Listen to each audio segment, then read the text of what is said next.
It's 28 degrees. Let's do some cold starts.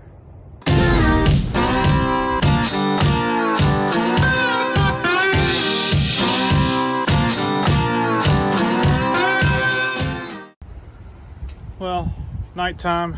It's about 35 degrees right now, and it's supposed to get in the upper 20s tonight. So I just kind of wanted to check coolant. I can't remember. I think I topped this thing off with some water, and so I went ahead and just topped it the rest of the way off with straight antifreeze. It looked pretty green, but I just wanted to be safe. So we're gonna just see. We're gonna see if it'll start too, but I don't think it has a thermostat. I want to just let that circulate a little bit. So we're doing a cold start. I think it's gonna want to choke.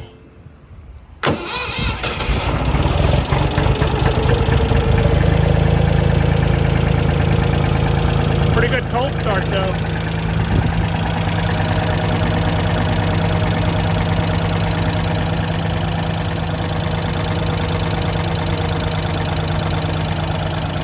I don't see it circulating though, so they may have a thermostat in it.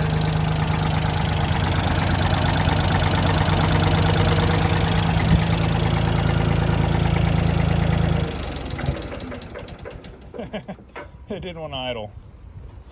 All right.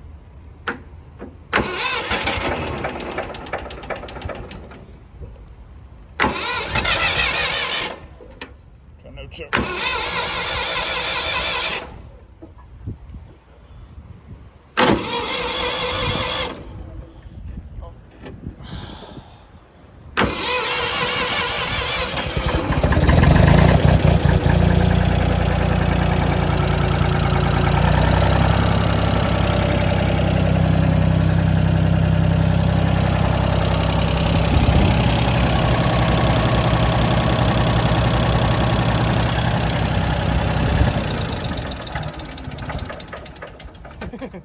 I'm pulling the choke out too soon. All right, I think it's fine. I'm not gonna mess with it. We're gonna leave it alone. It was greener than I remembered it, but since I was out here with the bottle, I went ahead and just threw some more in it, but I think it's fine. Like I said, it's only gonna be in the upper 20s, like 28. So I really don't see it being an issue. It should definitely be good to that. But it did start. It's pretty good. It started really well. Thing runs really good. It's 28 degrees right now. Let's see if the Mercedes will start. Oh, the door handle was frozen. I don't think we're gonna do cold starts on everything this morning. I think we're gonna focus on stuff that we haven't done before.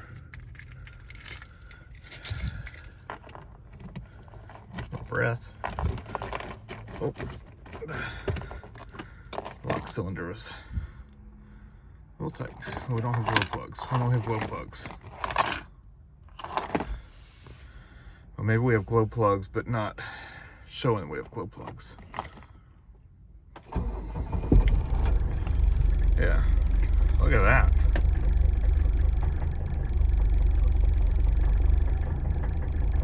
It started right up. It's a little noisy, but cranked right up. I'm gonna have to look into that. I did test all the glow plugs, at least with a ohm meter, and they all tested good. But I think I'm gonna go through and replace all the capacitors on the glow plug controller, like I did on my other car. I think that'll probably fix it. All right, that's a success. Now, the next one's gonna be the Detroit Diesel. I think we're gonna skip the two cars there. We're gonna do my son's Nissan Xterra. I know these two will start. They were both running yesterday. So we're not gonna bother with them.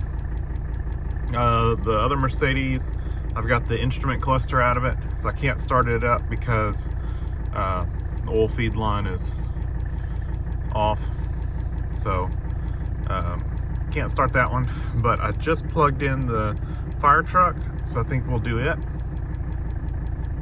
But I'm gonna let it, I don't want to start it this cold. That oil is gonna be so thick. I don't want to risk, you know, harming that engine. It's got straight 40 weight in it, or 30 weight, I don't remember. I think it's straight 30 weight in it, and that stuff's probably thicker than gear oil right now. So I did plug it in. I'm gonna let it be plugged in for a few hours before I try to start it.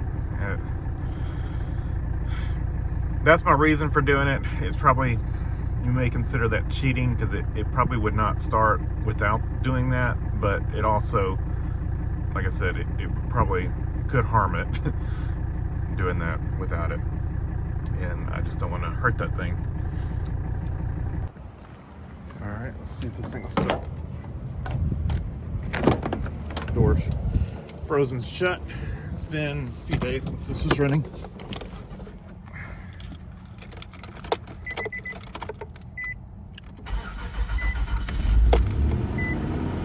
No problem.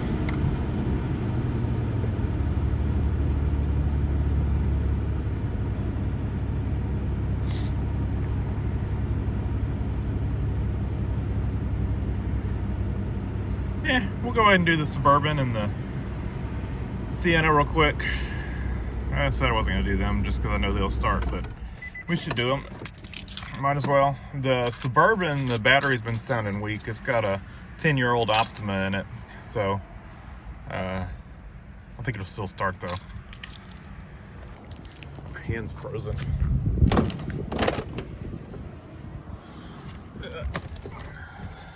Sienna. Got the key for the Sienna. No problem. Out of all of them, this is the one I had no doubt in. I mean, I had no doubt in most of them, but I would give this one a 100% chance, especially since it was running last night. All right, let's go try the Suburban.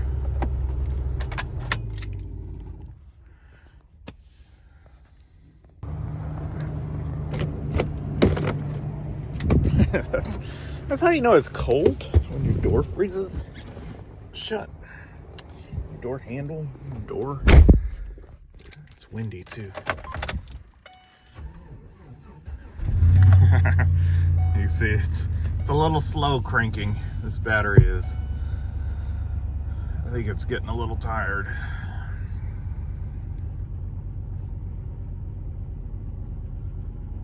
But start it up, no problem. All right, let's hit the mule start.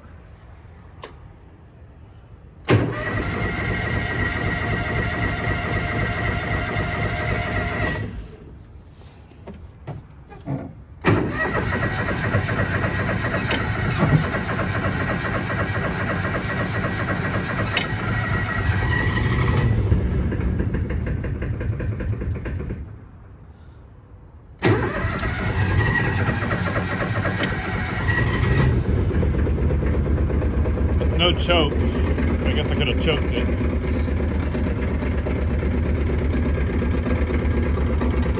No problem.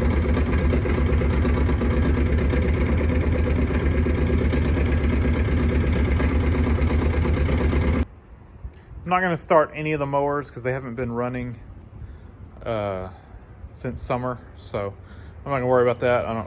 Batteries probably need to be topped off. I'm not going to kill the batteries trying to start them. All right, started this thing up to circulate some coolant last night, but we'll go ahead and give it a quick crank before we pull the battery out of it. I'm gonna have to pull the battery out for the Hinomoto.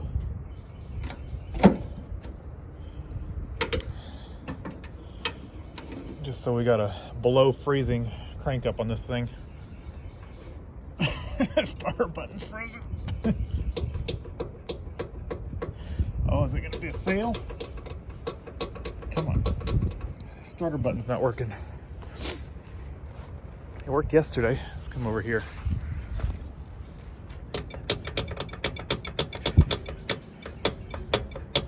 hear the solenoid clicking.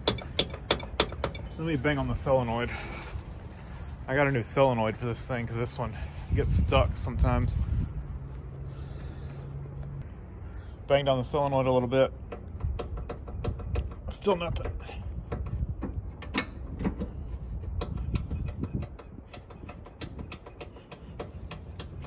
Is it gonna be a fail? What do we do? Do we call it a fail? It started at 34 degrees, so I don't know. It's a fail at 30. I'm pretty sure our starter solenoid doesn't want to work. I'm not hearing it click or anything. I don't know. You tell me, is this a pass or a fail? Started last night, won't start today. Let's take this battery over, put it in the Hinomoto. The water on the tach right there is frozen. All right, we're gonna make sure this thing's in neutral. We're gonna turn, well, first we're gonna, oh, the throttle's stuck. There we go. All right, we got some throttle. We're gonna turn the key backwards until that starts to glow.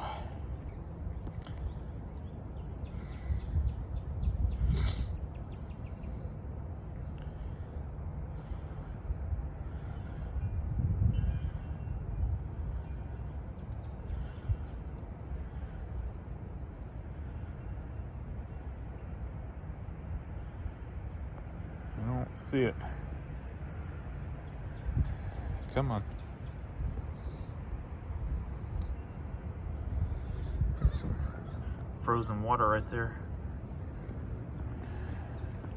I don't know if the switch is working. It feels pretty stiff. I'm not seeing it. Oh, there we go. I feel like it's starting to glow a little bit.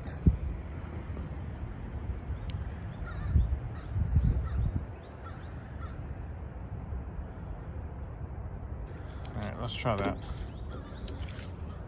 Oh, we got nothing. Oh, it's a neutral safety switch, I think. It's not working.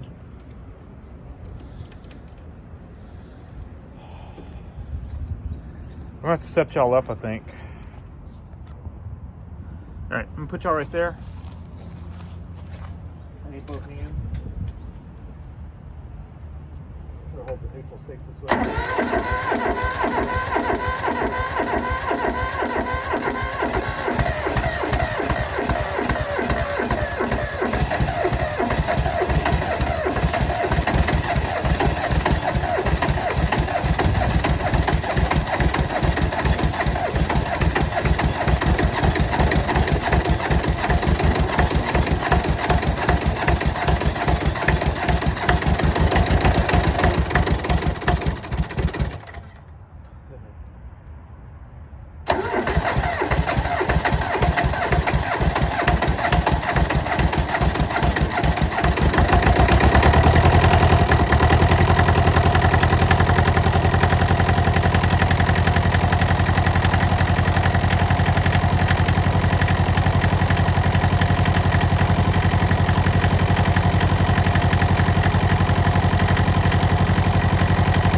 pushed it too far. Its throttle's really gummy, really stiff. It's cold. I'm trying to get it idle.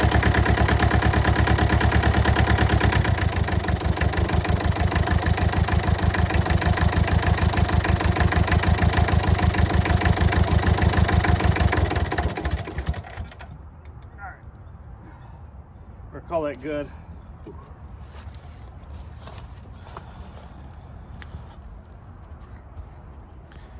Pretty good. I'm impressed. It's 30 degrees. Can't let it run long. I drained the coolant out of this thing because the radiator's so awful on it. I haven't been using it since I did that mowing with it, and when it overheated, then I did have coolant in at that point. I topped it off with water, and so it was really diluted down, and so I just drained it. I didn't want to put more coolant in it because we got to find a radiator for it, so I'm not going to let it run long. Of course, it could have run quite a while with it this cold and not have overheated. Pretty good for a tractor that the engine was stuck in. Get the key out. All right, I already put the battery back. Now I need to put the hood back on it. Keep the rain, at least sort of, off of it. And tilt my seat back up. Didn't even sit in it. Well, let's see if the John Deere will start.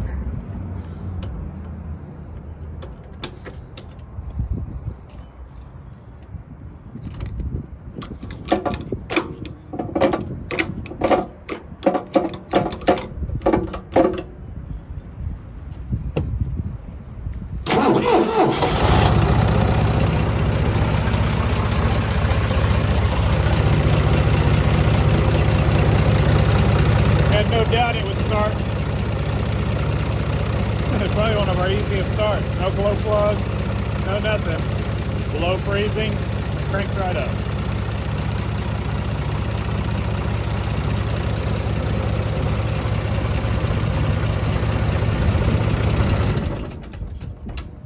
All right, and we can't start the Ford 2000 up because I've got the fuel system taken apart. So, not gonna go.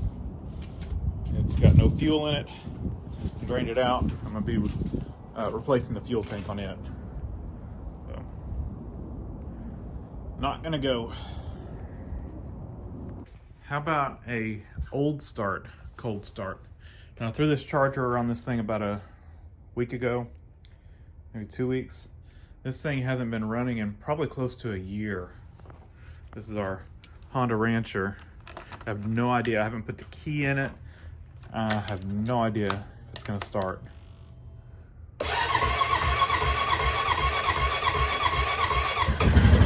Now look at that.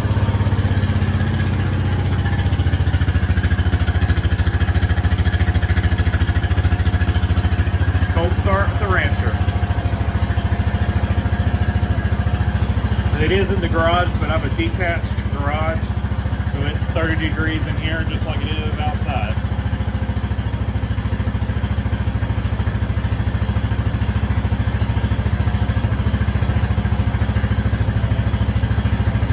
I really don't know the last time it was running.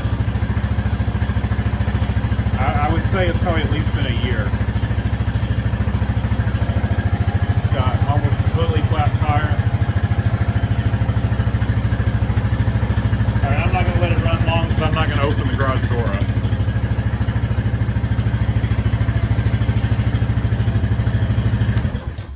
But that was impressive. That's an old start, cold start for you. It's been plugged in about 2 hours. Probably not enough to bring the temperature up much. You can see we're still completely frozen over here. It's currently 31 degrees. And if we come over here, it's a little warm. That's our heater. It's a coolant circulation heater. So let's see. Like I said, it's not going to be enough to raise the temperature up much. Frozen. Let's turn this on and see what this thing will do. I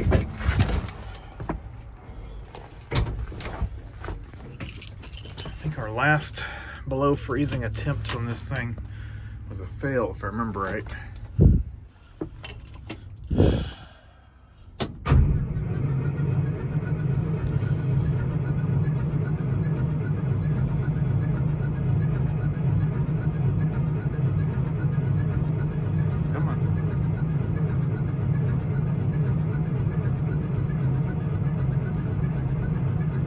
got some smoke. Is she gonna go?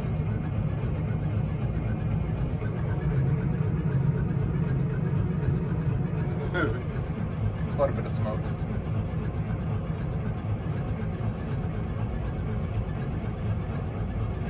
I think she's gonna go. We got a lot of smoke. Should give her some throttle.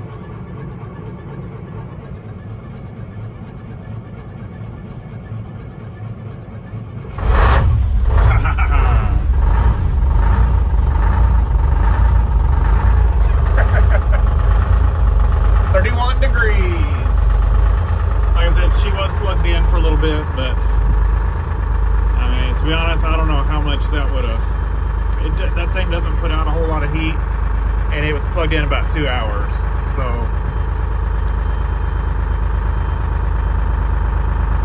I really don't think it helped it a whole lot.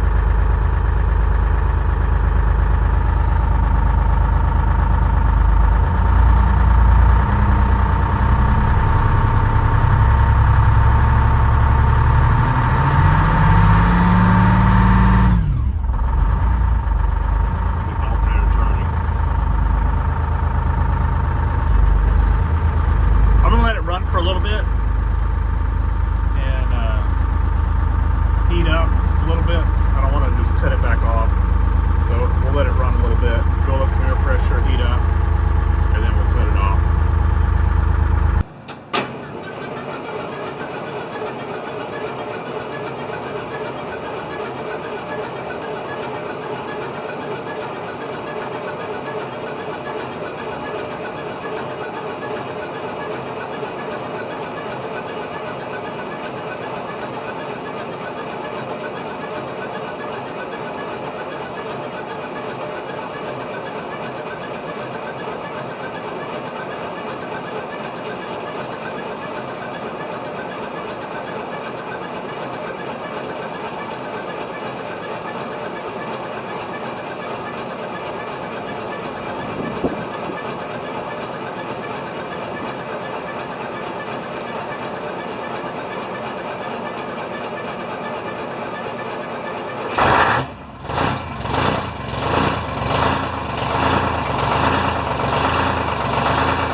I can tell you it didn't make much of a difference. I didn't think about it.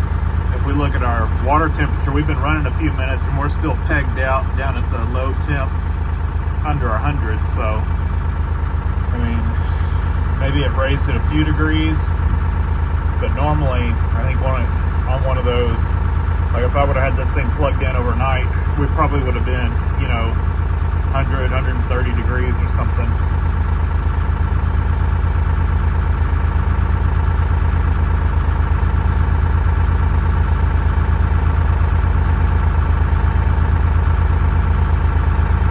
We'll let it run, get a little heat in it, and then we'll cut it off. All right, our coolant gauge is moved up just a little bit. We're almost to 100 degrees. We got a little heat in the engine.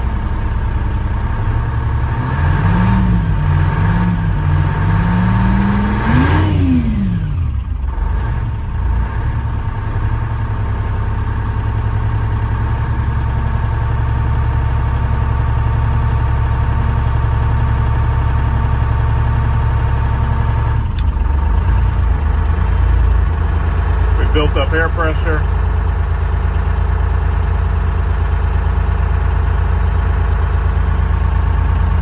Uh-oh. Fuel up at half the tank. Uh-oh.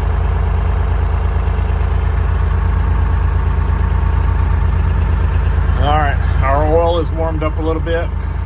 we've dropped down from 60 to 40. We've got some heat and oil.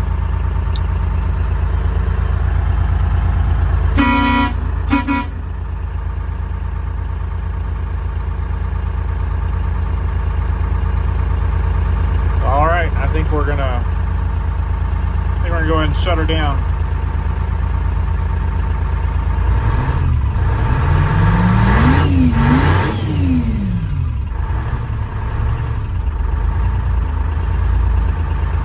Love the sound of this thing. Still on the lookout for a cab. If y'all know the good deal for a cab for a Loadstar, let me know. I'm in the Houston, Texas area, so it'd have to be kind of close to that. But the problem I'm finding is they all rot out in the same cal area as mine is, and a lot of them aren't the same, or a lot of them aren't any better, or you know, they may be better, but they're really far away, and you know, they're a grain truck with a 30-foot bed on it or something, like, not 30 foot, but you get my point, with a huge long truck with a huge long bed, you know, a lot of weight and length to try to transport. They kind of, I don't have a trailer big enough to transport one of these things, so I'm gonna have to be renting a trailer, and all I've got to pull it with is a 3/4 ton truck, you know, single axle gas truck, and you know, we would quickly exceed the towing capacity of the truck with one of these trucks. So that's the issue I'm having, is trying to find one. What I really need is one that's, you know, maybe was a hauler, you know, just a short truck with a, you know, a hitch plate on it or something that was used like that, because, you know, a lot less weight than, you know, some kind of a dump bed or flatbed, or and then, you know, the shorter length is going to reduce the weight as well, plus make it easier to haul, you know, being short. So the other option, you know, I guess I could try to take a cab off or part one out, you know, on site, you know, cut the thing in half and haul the bed and all that to a local scrap yard and transport the front half of the truck home or something. But yeah, just not having a whole lot of luck. But I need to find a cab for it. And then really what's going to be even harder is trying to figure out the back of this thing. If you know where the back half of a fire truck is, we could use it. This thing being a foam truck, it's gone. It is rusted out. And it wasn't, you know, it wasn't a water truck anyway.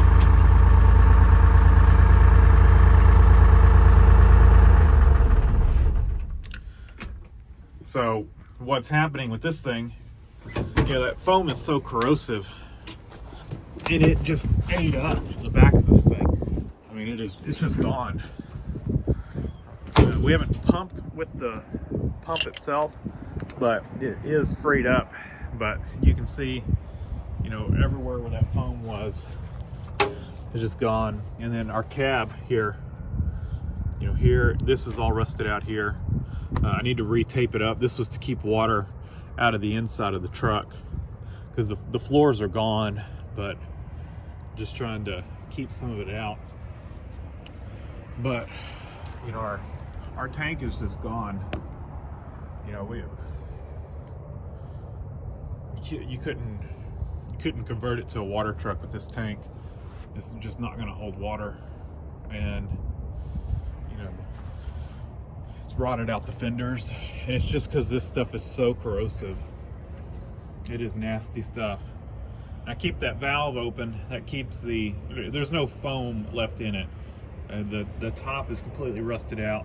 It's had nothing but water in it probably for the past 20 years or whatever, you know, just rainwater going in and just washing out.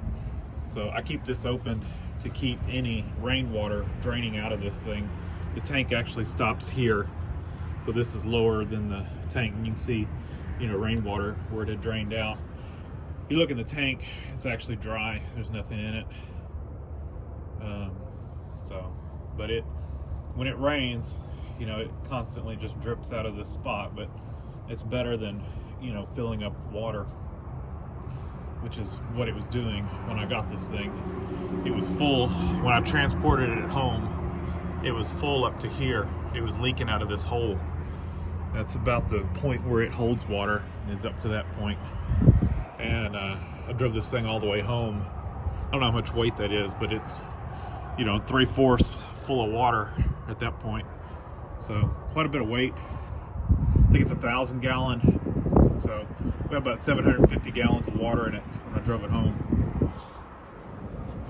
You do the math, forget the weight of water per gallon. They're like 8 pounds a gallon or something like that. Anyway, that's gonna do it for this one. If there's any doubt on the coldness of here, you can see we're frozen in there, and we were frozen over on the other side. I don't have any fuel treatment in this thing. I do actually, but I don't have any like anti-gel. It's just a diesel fuel treatment in it. But evidently our quality of diesel's good enough. So, and I'm also still on the lookout. I've got 3 of the Dayton 22.5 wheels. 3 good ones. I actually have 4, but one of them's pretty rusted out, so I really need 3 more. So we've got some frozen water down there. It's cold. Let me know which cold start was your favorite. Leave a comment down below. Let me know. And let me know which of all these vehicles I just showed, or equipment, you'd like to see more videos on. So unfortunately for this thing, I'm really just waiting for parts. My hands are frozen. I think we're gonna cut this one off. Thanks for watching. Leave a comment down below. Hit the like button and subscribe for more.